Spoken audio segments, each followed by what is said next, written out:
we were discussing about the cosine transform and its existence and its invertibility. We'll continue the discussion further. So the question is, we had discussed about a new transform from ft cos omega t dt when it is integrated from minus infinity to infinity. So it is a area under the not only function but a weighted function. So this is the function cos omega t. For omega as a parameter becomes another function, weight function, given function, a specific weight function, product of these two, and area under this curve from minus infinity to infinity. So if it exists, the question is it invertible? What does it mean? What is the meaning of invertibility? When we perform an operation, can we, for first operation we have input ft, ft gives rise to f omega.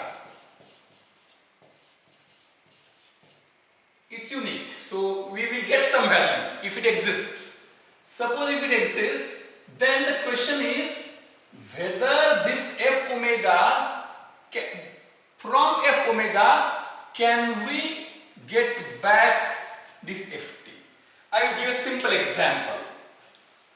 Suppose if, just for understanding, suppose if I have got two numbers 3 and 4 and addition is a process. So 3 plus 4 is equal to 7. So it is unique. For given input set, the output is unique. Is it invertible? No. From 7 I can't get 3 and 4 back at all. So addition is addition of two numbers is a transformation where for given set of inputs output is unique, but that is not 1 to 1. It is many to 1. So 2 plus 5 can also be 7. 1 plus 6 can also be 7, and so on and so forth.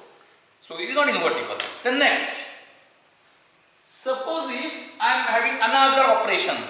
So I have number a and I transform it into another number a square. I transform it into another number a square. So for given a, do I get unique number? Yes. So for knowing a, I can find a square. But the question is, from a square can I find a back? Now I am confused. Confused in the sense that just like previous case where addition of 3 plus 4 was 7. Knowing 3 and 4 I can find 7. But knowing 7 I can find 3 and 4 back because there are multiple options, not a unique option. But now suppose if number is 2, I square to be 4, or number is 3, I square to be 9. From 3 I get 9. But from 9 can I get 3 back? So it is a question which tempts me to give the answer yes, but not a sounding yes. So from 9 I can get 3 back, but not only 3. One more thing is from 9 I get, so 3 gives rise to 9. Similarly minus 3 also gives rise to 9. So it is again not 1-to-1 transform, but not many to 1 also. It is a 2-to-1 transform. So it is pair invertible or image invertible. So for a number 3, its transform, square transform is 9. So square transform is not fully invertible, is image invertible. So a number, the inverse transform of 9, that is square root, will give me either 3 or minus 3. So given 9, you can simply say that the original number was either 3 or minus 3, only 2. Now if I do one more thing, I will perform another transform. I perform another transform, that is a cube transform. So if I perform a cube transform, what will happen? 3 cube would be 27. Minus 3 cube would be minus 27. So cube transform will say directly in 1:1 invertible. So it is cube root. Now again here we assume that the numbers are real. So a cube is invertible because here there is no question of ambiguity of plus minus. But this 3 and minus 3 we get 9. So inverse transform, I land up in a jumbling state, not a completely undecided state. So if you say that yes, one more thing, that is sine. So sine plus and square root of 9, that is 3. So you means in case of a transform where it can exist from one and its image, you need one more separation. So like this, here we find that the transform, cosine transform, you can take a few things. The problem is that cosine is an even function.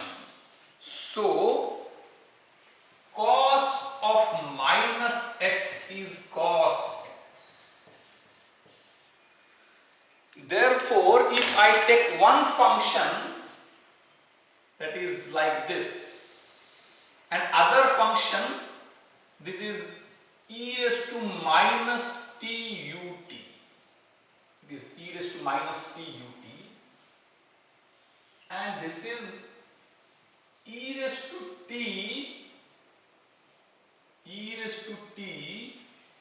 u of minus t. E raised to t u of minus t. For both of these functions, so these two are symmetric functions around, means this is original function and its mirror image. So mirror image, or in general we can say that if t leads to f c omega, then f of minus t will also lead to same function because cos is an even function. Therefore, from ft you can find fc omega, but its inverse will also include f of minus t. Its inverse will also include f of minus t, so there is jumbling. So as to clear this what we can say jumbling, what I do, I will take one more transform. That is, instead of cos, I will take fs omega, that is minus infinity to infinity f of t sine of omega t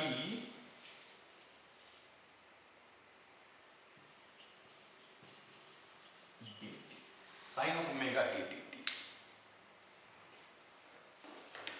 Now what will happen here? So there is a function ft, its